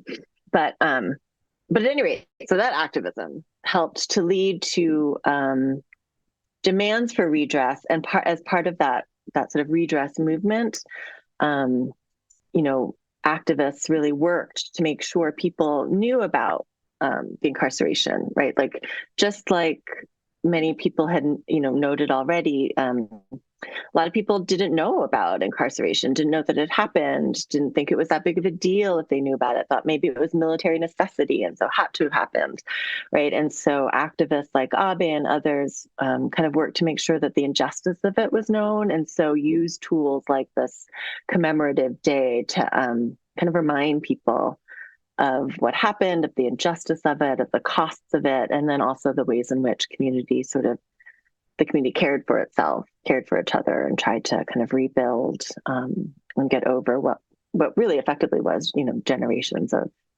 trauma to this that, continues on to this day. How long were people kept in the camps? I don't think, well, maybe we're not there yet. I don't think the game has addressed that, but like, how long were people there?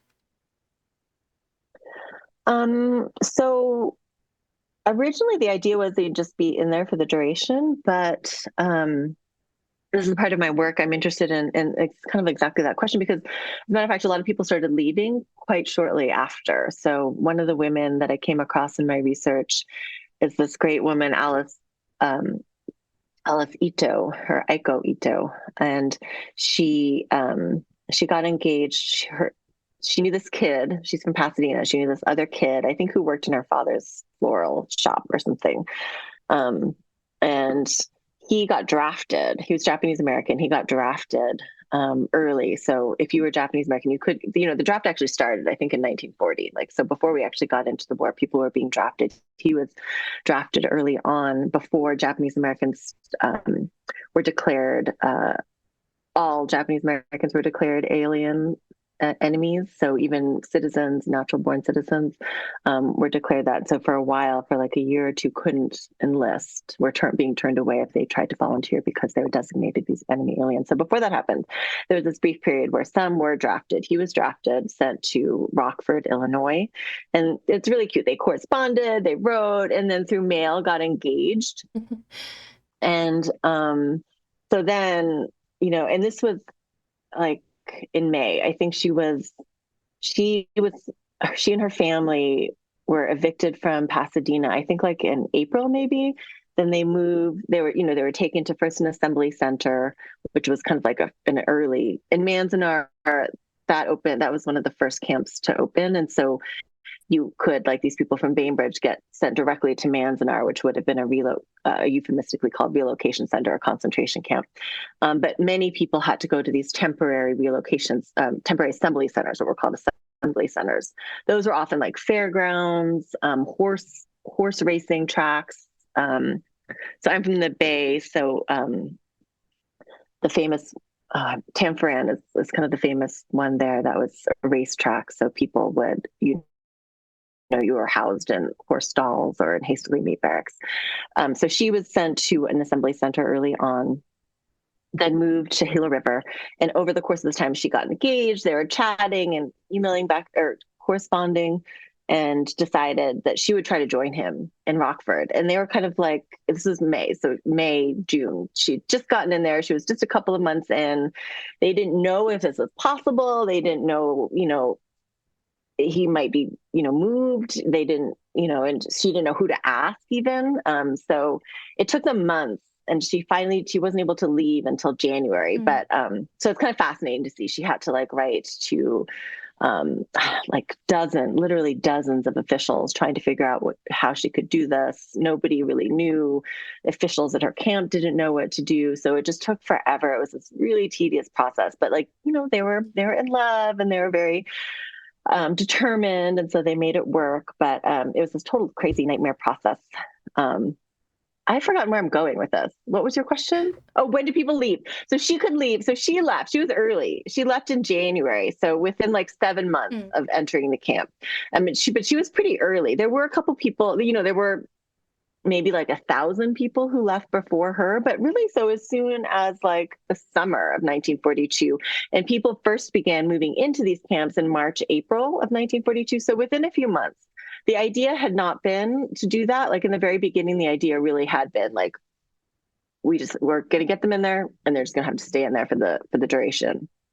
But because of people like Alice, because of people like her, who were trying to leave, determined to leave, kept asking officials, whether at their camp or at Washington, D.C., really pushed for and that forced officials to make some kind of policy. And so even though they had no intention of doing it, administrators by the summer, that first summer, began to make some kind of sort of tentative, hesitant early policy to allow people to start to try to move. It solidified a little bit by that fall, and then by the spring, it kind of was a little more formalized. But it was this long, tedious process that you had to get FBI checks, you had to get passed by the officials in your camp, you had to get passed by the director of the War Relocation Authority in D.C. So it was just this incredible process, but it was possible. Most people, though, I should say, 2/3 remained in camp until early 1945. Wow. I mean, that's years, right? If you were one of those people. So that's really. Yeah. So that would have been years if you had stayed in. And it would have been a very different camp too by the end than it was in the beginning, right? We saw hints of people building furniture, trying to improve their barracks. And certainly over those years, people did, they built, I think Manzanar is one of those examples of a beautiful garden, an enormous, beautiful garden with pools and lakes and rivers, water features. You can actually, if you go to Manzanar, you could still see bits of it. But all camps had something like that, as well as sort of individual gardens in front of barracks. So people did things to make it just, livable, so that you weren't living in that dust cloud that we saw in the very beginning. They put up drywall, they made furniture, you do what you can to make it into a home, a life. I really appreciated you sharing Alice's story with us. And I think this also goes back to the, making history more, human and relatable, absolutely. So is this going to be included in your new book when it comes out? A little bit of Alice's story? I think so, just because I love her so much. She's a great character too. She just seemed very feisty, and I can't even imagine. So she left Gila River in January of 1943. So she hadn't even been in the camps for 7 months. She went to the city. She knew nobody there except for Arthur, her fiance, who was stationed in Rockford. They couldn't live together because he was, of course, stationed in the base. And, she knew nobody. She had never been to the city. She didn't know anybody who had been to the city. It was, January in Chicago, and she's off to, make her life. And she's also being shadowed by this. Japanese had been seen as so dangerous that they had to be incarcerated, right? So all of that is also kind of shadowing her. And as it was with all resettlers. So I just it's just such an amazing, so she and others who did this, they're just such amazing characters to me. Yeah. that yes, I really want to, in this book, foreground people, because I just came across so many. I have been coming across, I continue to come across so many fascinating people, like ordinary people, like no, people aren't doing anything really spectacular. These are brave actions that they're doing, but nonetheless, they're, they're just like, they are just us. Yeah. And it's kind of interesting to see what people do in these situations, and like what kinds of small but ordinary bits of bravery people are capable of and are doing every day. Yeah. Well, I think, as you're sharing all of this, I guess it would have been during 9/11, right? Like, I think, did the Japanese American community also rally at that time? I think there's a documentary that came out, I think it's called And Then They Came, or And Then They Came for Us, that sort of speaks about, how people felt about Arab Americans at the time, and then Japanese Americans kind of, do you know anything about that period? Is it the same? Yeah. Okay. I mean, I think I think these are, having lived through the incarceration, having lived through being smeared like that and sort of demonized like that, absolutely, Japanese Americans did sort of recognize the way in which xenophobia or Islamophobia was sort of taking hold in the country. And there was talk, like in those early days after 9/11, right, there was talk about like, well, maybe we need to incarcerate Muslim Americans. We don't know what's going to happen. We don't know who's, dangerous. And, there was that similar kind of suggestion or just little question of suspicion, right? Like I remember even Obama saying, like, speaking to Arab Americans or speaking to Muslim Americans at some kind of rally or something. And he was trying to say, like, we know you're Americans like everybody else. But he also said, like, so when you hear about something suspicious or something, tell us, like, let us know. And it just seemed to suggest that, like, there was still that little, even from him, like this liberal and sort of notably sympathetic to, other victims of racism or xenophobia or what have you. But even coming from him, you could hear this tinge of foreignness, of, unassimilability, right? That is a direct descendant of, or a direct corollary to the anti-Japanese sentiment in after World. So yeah, there was some organizing. There was a lot of sort of solidarity movements to support Muslim Americans, to stand by them, to say, we know you. We see you. This happened to us. We're not going to let this happen to you. It's happening now with the detention of migrants.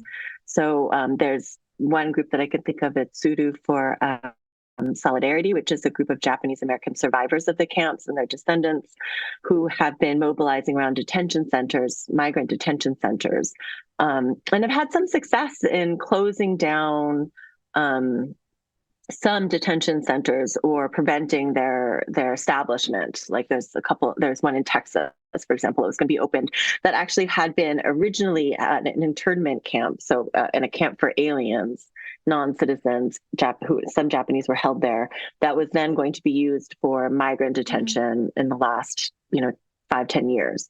And they managed, by staging actions and demonstrating outside of it, managed to prevent its use for this migrant facility. And they're active across the country and sort of do all sorts of solidarity with migrants. So, and actually there's also Japanese Americans who've been working with the Black community in California,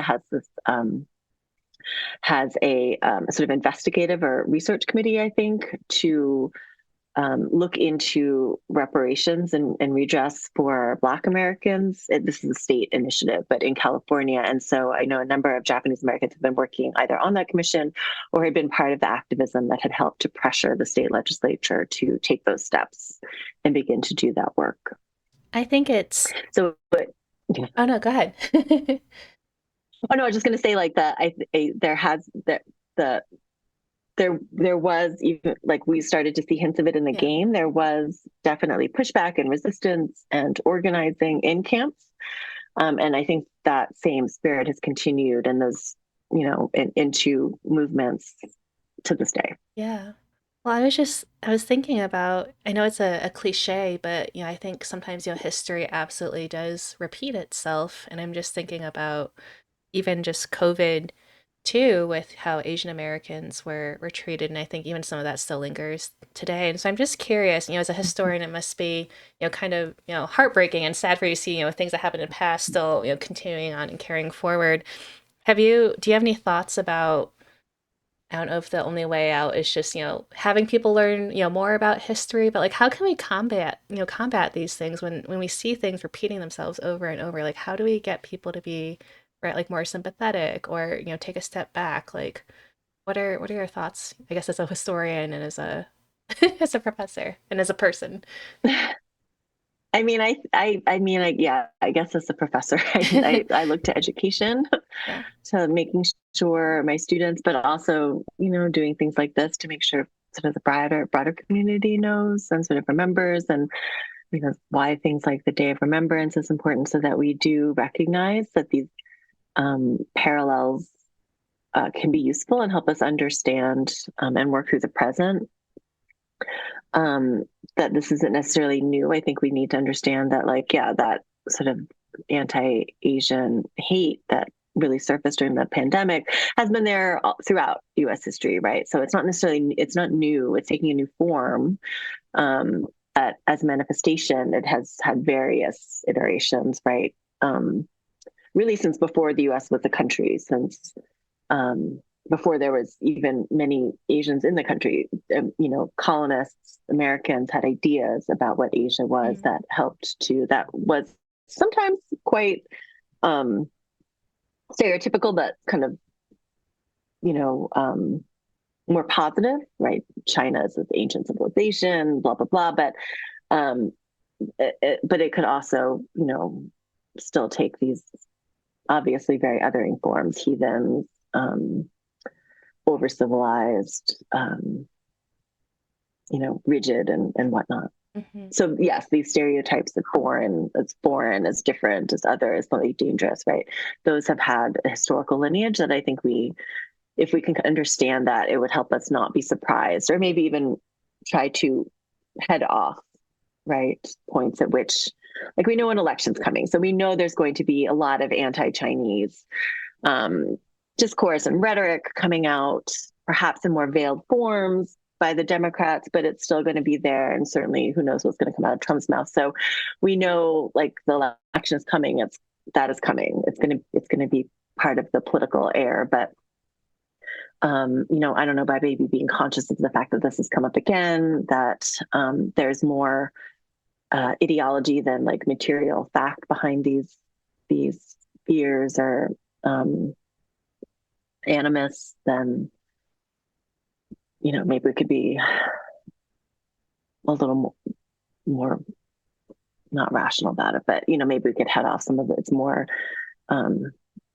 dangerous or pointed forms. Yeah. Well, the words just left my left my brain. So as I said, well, I had a thought there and it left.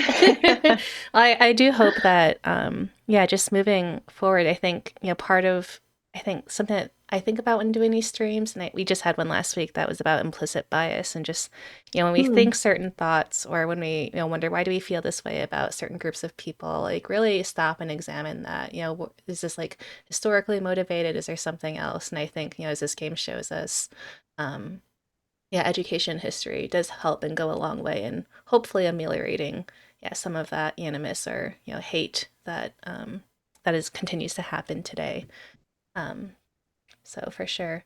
Meredith, this is the point of the stream as we sort of come kind of to the end. We're going to ask some, a little bit, I don't want to say fun questions, but just like some potpourri questions for you.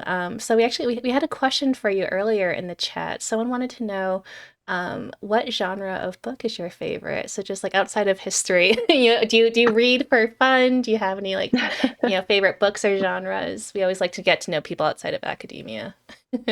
Oh yeah, so I would say I have two favorite books, favorite sort of genres right now. One is, and this is a perennial, English detective novels or British detective novels, because I also like Irish ones. I just love them. I get sucked down. My favorite right now is Tana French. She does these Irish detective novels. they're just so fun. They usually, the ones that I really like are kind of the cozy mysteries. So they're not too like blood and guts and, you know, terrible things, but they get neatly solved by the end. I guess I like the order. Okay. But in the meantime, you're carried along by the detective, and hopefully, ideally, they're complicated and troubled in some way, and then you get to watch them solve the problem.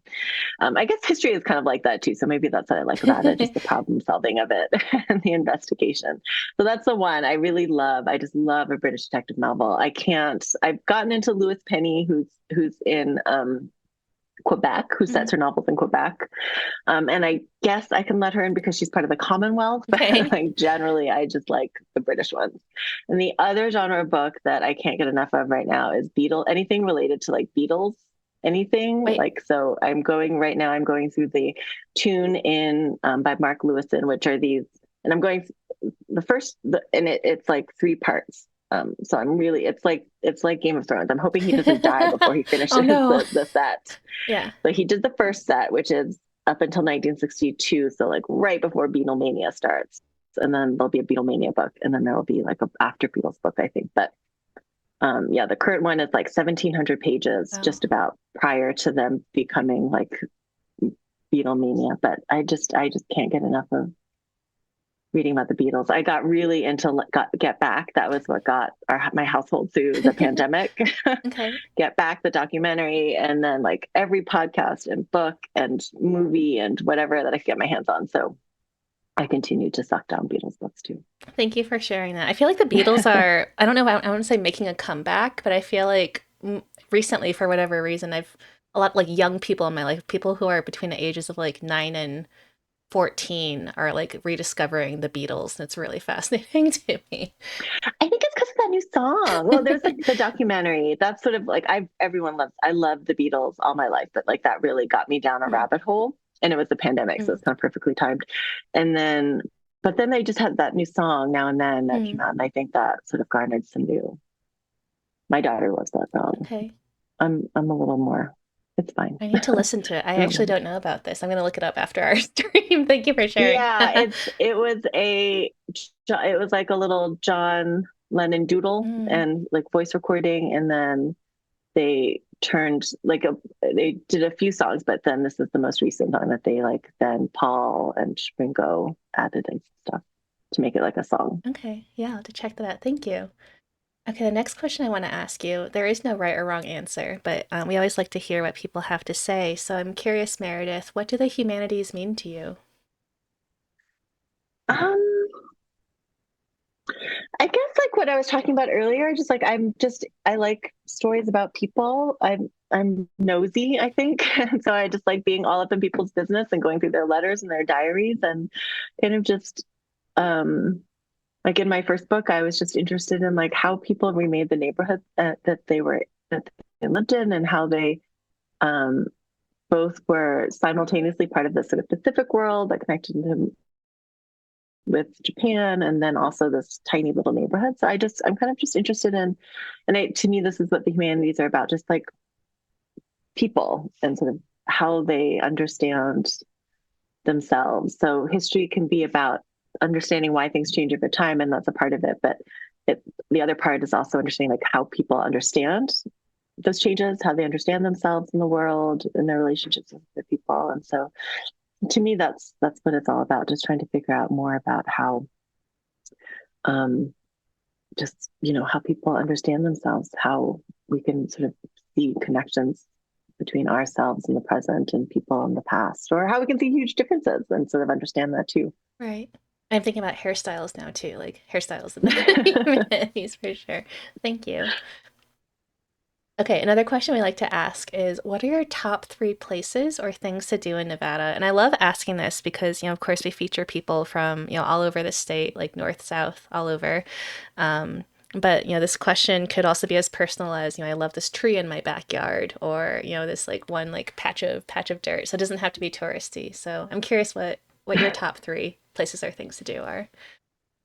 I mean, I still have to say not touristy, but I love Sand Harbor. That is where I just love to spend the summer. I know it can be like a madhouse, but I think we figured out a time to go, and it's not too crazy. We can find parking, and we can settle in, and we always meet friends there, and it's always just it's.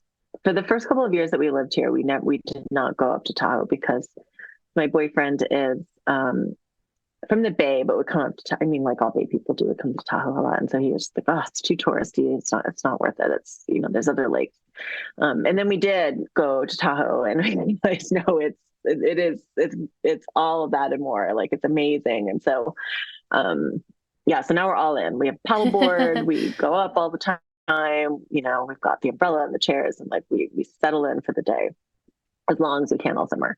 So definitely the beach at Tahoe. And then I guess, I think really what's made Nevada home for me is just all the friends and the community we built. So just like, people's houses, people's living rooms, sitting around the dinner table with our friends, or here or at their houses. I think it's really been the people that I've loved the most in Nevada, and kind of make me feel, I feel like this is home. I was trying to think of the third place. I had one written down, and then I can't remember what it was. That's okay. It'll come to you, or we can always, if we do like a stream part 2, we could always revisit this. So no worries. No, thank you. I still haven't been to Lake Tahoe, and I need to go. Oh my God. Oh yeah, I guess. Well, you're in Vegas, so that makes sense. Yeah. So one of these days I'll eventually make my way there. It's just gorgeous. Like, the water is spectacular, and it's cold, but it's beautiful. It's amazing. Right. It's like I need to start making my flights. Like, usually they're so packed, it's just, fly in, do all my meetings, and then fly out. There's no like time built in to really explore Reno or Northern Nevada. So maybe in the summer, if I'm in Reno, build in like a Lake Tahoe day or something for sure. So as we come, but I really like Reno. I think it's a great place. It really is. Yeah, I'll be there actually next month in a few weeks. So really excited to be there again soon. So as we come to the end of our time together, this is kind of time if anyone has any last questions for Meredith, please feel free to share them in the chat, and we'll get to them. But I guess just to close this out for now, I'm just wondering, outside of your book project, or maybe this could be all you're focusing on at the moment, I'm wondering if there are any upcoming things that you're working on that you're really excited about or want to share with us. Yeah, I am really excited about my book project. I think it's been really fun. But then I'm also working on this, I guess the national parks have historical studies that go along with historical, I can't remember the specific name for it, but like that help to inform the services that they provide for people in their parks, or the way in which they might use the park in different ways. And so I'm one historian amongst a whole group of us who are working to make this report on the Golden Gate National Recreation Area, which includes ironically does not include the Golden Gate Park. Okay. But does include like all sorts of areas like the bridge and, other areas. So, so that's been kind of fun. I get to, a lot of that comes from my first book, which is about San Francisco and the Pacific. So that's been fun. Oh, I'm also working on this really fun digital project with this Japanese Community and Cultural Center of Northern California. They have these fabulous archives that they inherited from this historian who lived in the neighborhood. And now they're trying to figure out how to make it digitally available. And they're starting with this, what seems like it would be so dry and boring, the records of this Yokohama Specie Bank, which was a